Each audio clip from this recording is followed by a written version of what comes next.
Hello, good afternoon students. So हम जिस तरीके से आपको पढ़ाते चल रहे हैं, इससे पहली वाली वीडियो में हमने जिस टॉपिक पर डिस्कशन किया था वो था मौलिक अधिकार। सो आज जिस टॉपिक पर हम डिस्कशन करने वाले हैं वो टॉपिक है मौलिक कर्तव्य। भारतीय संविधान के मौलिक कर्तव्य जो पहले कितने थे 10, लेकिन एक संवैधानिक संशोधन के बाद वो हो गए 11। ठीक है, तो आज हम उन 11 मौलिक कर्तव्यों की बात यहाँ पर करेंगे। ठीक है, कौन से मौलिक कर्तव्य हैं, क्या हैं, वो सारी चीज़ें इस टॉपिक में हम आपको बताएंगे। इसी वीडियो में हम आपको मौलिक कर्तव्य के साथ साथ राज्य के नीति निर्देशक तत्व भी बताएंगे कि राज्य के नीति निर्देशक तत्व क्या होते हैं। ठीक है, कोशिश करेंगे कि इसमें ही उन चीज़ों को डिस्कस करें। सो देखते हैं, संविधान के 42वें संशोधन के द्वारा, यानी कि भारतीय संविधान के 42वें संशोधन, यानी कि 42वीं बार उसमें संशोधन किया गया। संशोधन के द्वारा नागरिकों के मौलिक कर्तव्यों को संविधान में शामिल किया गया। मौलिक कर्तव्य क्या होते हैं? मौलिक कर्तव्य वे होते हैं जो आपके देश के प्रति होते हैं, यानी कि कर्तव्य हैं आपके, वो आपको करने ही करते हैं।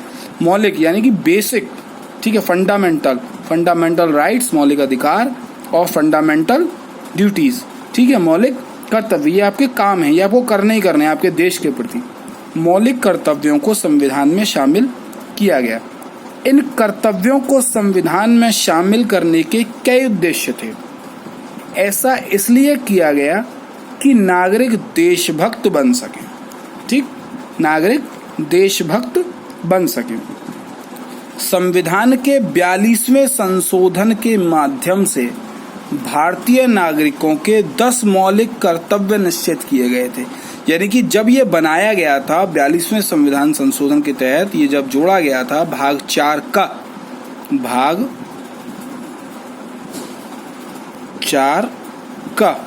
ठीक है, 4A, ठीक है, उसमें कितने मौलिक कर्तव्य थे? 10। ठीक है, नागरिकों को के 10 मौलिक कर्तव्य निश्चित किए गए, जो इस प्रकार हैं। कैसे हैं?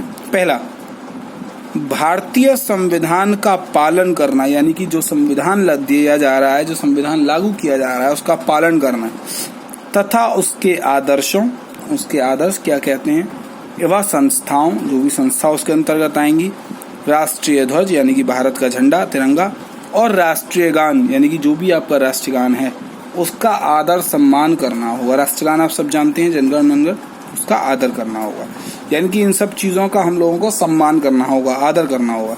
दूसरा, राष्ट्रीय स्वाधीनता संग्राम को, यानी कि जो स्वाधीनता, हमारी स्वतंत्रता के लिए संग्राम हुए उनको, तो जिन उच्च आदर्शों से प्रेरणा मिली थी, जिन आदर्शों के तहत प्रेरणा मिली थी, जिन आदर्शों के तहत वो हुए थे, उन्हें हृदयगम यानी कि हृदय में बसाए रखना होगा। हृदयगम करना यानी कि हृदय में बसाना, तथा उनका अनुसरण करना होगा। अनुसरण मतलब उन्हें बार बार याद करना होगा, उन्हें सोचना होगा, उन्हें समझना होगा। ठीक है, उनकी भी इज्जत करनी होगी। ठीक,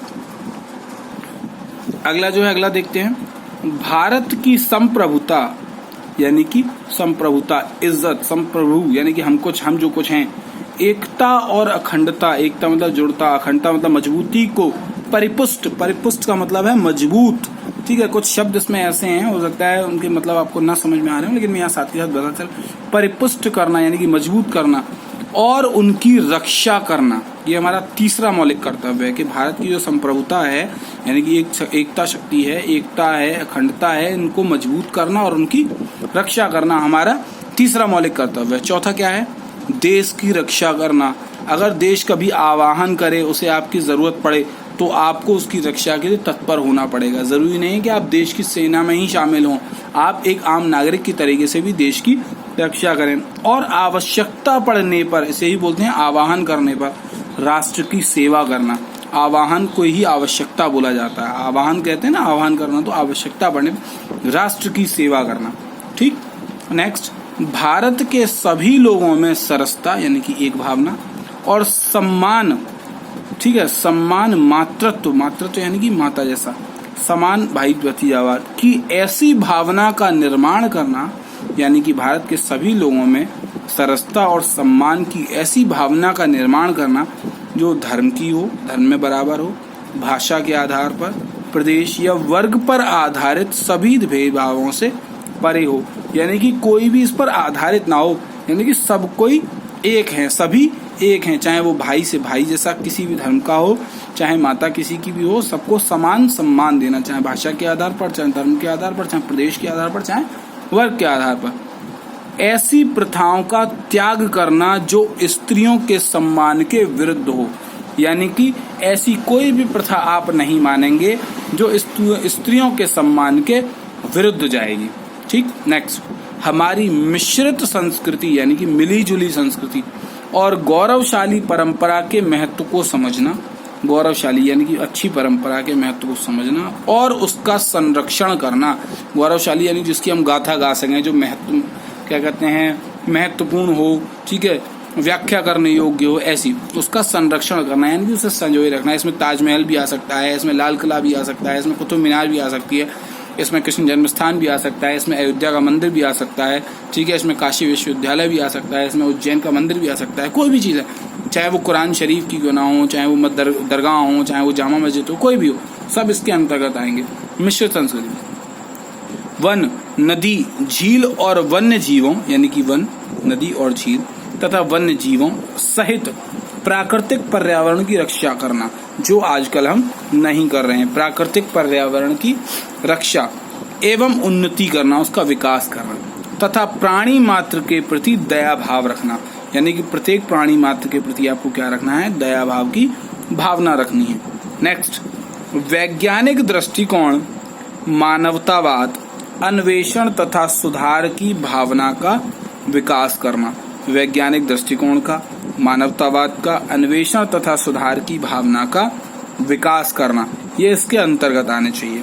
नेक्स्ट, सार्वजनिक संपत्ति की सुरक्षा करना, यानी कि देश की संपत्ति किसी की भी हो, पार्क हो, किसी तरीके की कोई सुरक्षा, सड़क, वाहन, कोई भी चीज हो, उसकी रक्षा करना, तथा हिंसा का त्याग करना, यानी हिंसा आपको नहीं करनी। नेक्स्ट, 10वां, व्यक्तिगत तथा सामूहिक गतिविधियों के सभी क्षेत्रों में, यानी कि वो पर्सनल हो चाहे वो पब्लिकली हो, सभी गतिविधियों के सभी क्षेत्रों में उत्कर्ष की ओर बढ़ने का निरंतर प्रयास करना। उत्कर्ष का मतलब आगे की ओर बढ़ने का निरंतर प्रयास करना, जिससे सतत बढ़ते हुए कंटिन्यू, सतत का मतलब लगातार बढ़ते हुए प्रयास और उपलब्धियां नई बुलंदियों तक पहुंच सकें। जो हम प्रयास कर रहे हैं, जो उपलब्धियां हैं, वो नई बुलंदियों तक पहुंच सकें।